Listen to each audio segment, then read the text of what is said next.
Bienvenidos a la entrevista de France 24. En esta edición conversamos con Josep Borrell, alto representante de la Unión Europea para Asuntos Exteriores y Políticas de Seguridad. Nos recibe desde Nueva York, desde la sede de la ONU. Señor alto representante, usted está llegando al final de su mandato como jefe de la diplomacia de la Unión Europea. Han sido 5 años en los que han pasado muchos sucesos y conflictos internacionales.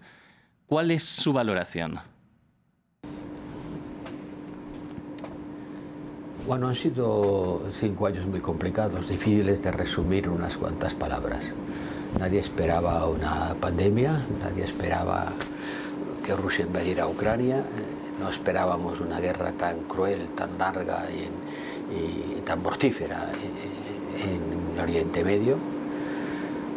Aparte, naturalmente, de todos los conflictos en el Cuerno de África, en la banda saheliana, la emergencia de China como gran potencia.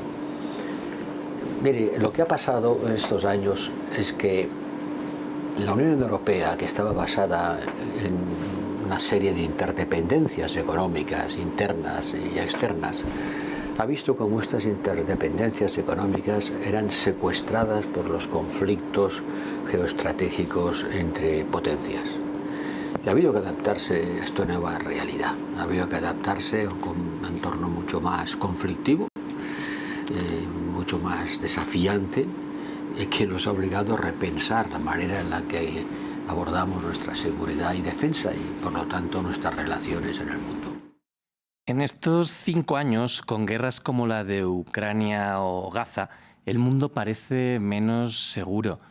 ¿Siente impotencia el jefe de la diplomacia europea? El mundo era más seguro, no había tantos conflictos abiertos, no había esas 2 guerras, desde luego no tuvimos la pandemia, no había, eso es un fenómeno nuevo. Yo no le llamaría impotencia, porque hemos hecho mucho, pero ciertamente no disponemos de ninguna varita mágica que resuelva los conflictos milagrosamente. Y no es una cuestión de creencias, es una cuestión de actividad.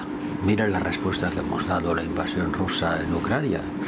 Nadie esperaba que la Unión fuera capaz de movilizar tan rápidamente tantos recursos con tanta unidad en torno a la invasión de un país a nuestra cercanía.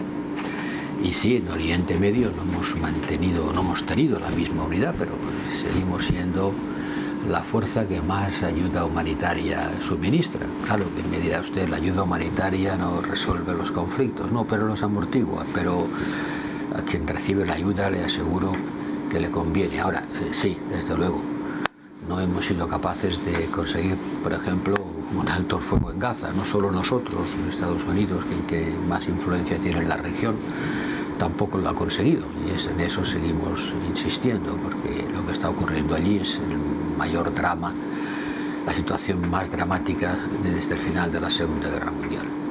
Centrándome en Medio Oriente, además de la guerra en Gaza, Israel está empezando una nueva ofensiva en Líbano contra Hezbollah. Señor Borrell, ¿qué siente ante esta expansión del conflicto? La estoy viendo con amargura, que representa el ver que hay un conflicto tan abierto, tan doloroso para quien lo sufre, y que no somos capaces de evitarlo.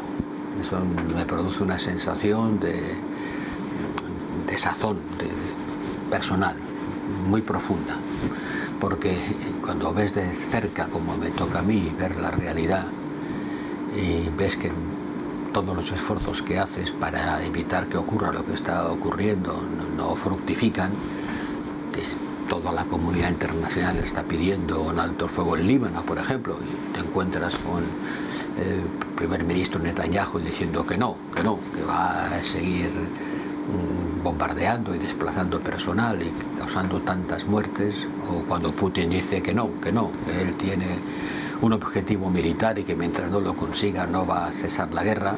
Evidentemente uno no puede sentirse tranquilo. Señor alto representante, permítame cambiar de tema. Pasamos ahora a América Latina. El tema que ha estado copando los titulares últimamente ha sido Venezuela, quería preguntarle, ¿será Nicolás Maduro presidente el próximo 10 de enero?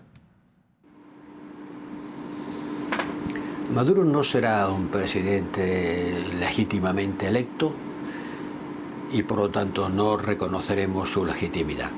Será un presidente de facto, como ya lo es ahora, porque controla el poder a través del ejército y de la policía, controla el territorio y reprime a la disidencia. Hay más de 2.000 personas detenidas arbitrariamente después de las llamadas elecciones, cuyos resultados seguimos sin conocer.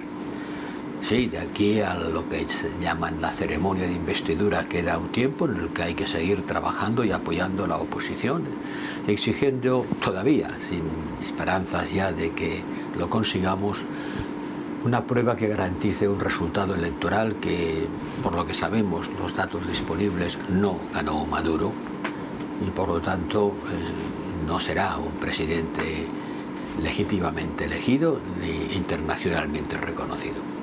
Siguiendo con América Latina, en su mandato se ha tratado de mirar hacia la región con la cumbre CELAC-Unión Europea y también con ese acuerdo de Mercosur. ¿En qué punto estamos en esta relación? Ahora lo más importante y lo que parece más al alcance de la mano es el acuerdo con Mercosur, que hace ya 20 años que seguimos diciendo que está casi.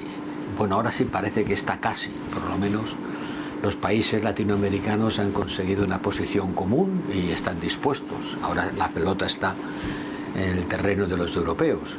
Ojalá que la recojamos y que en la próxima cumbre del G20 en Brasil se pueda llegar a formalizar un acuerdo. Realmente ya hubo un acuerdo en 2019. Yo era entonces ministro de Exteriores de España y impulsamos mucho un acuerdo político de bases que luego no se pudo concretar en un documento que pudiera ser firmado como tal tratado. Ahora parece que después del cambio de gobierno en Argentina y en Brasil, esa unidad que no existía hasta ahora entre los países latinoamericanos está allí. Y como decía, depende de nosotros los europeos de que este acuerdo, que para mí creo que es vital para abrir América Latina al mundo y para reforzar nuestras relaciones con ella, se pueda finalmente conseguir. Hay más cosas, por supuesto, no todo se acaba en Mercosur, pero durante este mandato creo que hemos puesto a América Latina muy alta en la agenda política europea. No hay otra región en el mundo con que tengamos tantos lazos y con que tengamos tanta proximidad histórica, cultural, lingüística.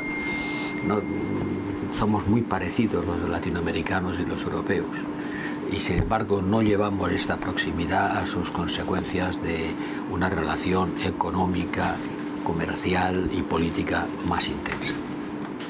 Para terminar, señor Borrell, y volviendo a la Unión Europea, entre otros factores hemos visto la escasez energética que vive Europa y también esa competencia con China. ¿Cuál diría usted que es el papel global hoy de Europa en el mundo? Hace usted unas preguntas cósmicas. Preguntar que cuál es el papel global de la Unión Europea. Le podría decir que la Unión Europea ha sido, sigue siendo y tiene voluntad de ser una fuerza que contribuya a un mundo más próspero y estable. Creo que somos una fuerza que ha conseguido dentro de la Unión pacificar nuestras violentas relaciones. Durante siglos los europeos hemos estado en guerra los unos contra los otros y ahora creo que estamos haciendo una aportación a la paz en el mundo. Yo mismo dirijo misiones de garantía de seguridad o de colaboración securitaria con muchos países en el mundo, desplegando más de 5.000 personas, más de 20 misiones con las más diversas capacidades, desde Colombia hasta el Golfo del Mar Rojo. Por supuesto, muchas de ellas en África, pero también en la antigua Yugoslavia o en el Cáucaso. Y somos una gran potencia comercial y entendemos el comercio como una manera de revitalizar la economía global. que hoy está amenazada. Podemos estar al principio de una nueva guerra comercial con China, y creo que tenemos que hacer lo posible para evitar que los grandes actores mundiales se desacoplen y que se vaya hacia una fragmentación tecnológica y económica del mundo. Eso no sería bueno para nadie, pero sin duda hay muchas fuerzas que trabajan en esa dirección.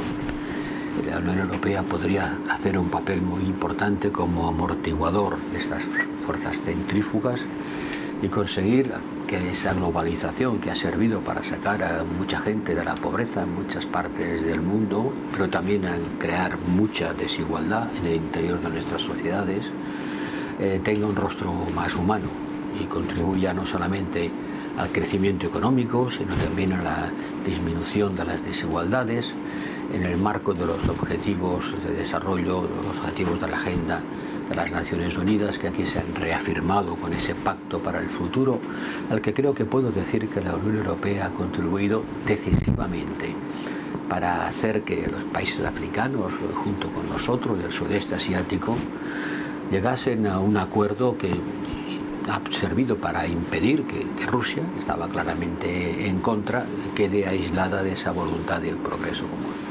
Alto representante Josep Borrell, muchísimas gracias por haber estado en la entrevista de France 24.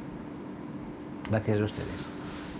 Muchas gracias también a nuestra audiencia. Pueden seguir más contenidos como este en France 24 y france24.com.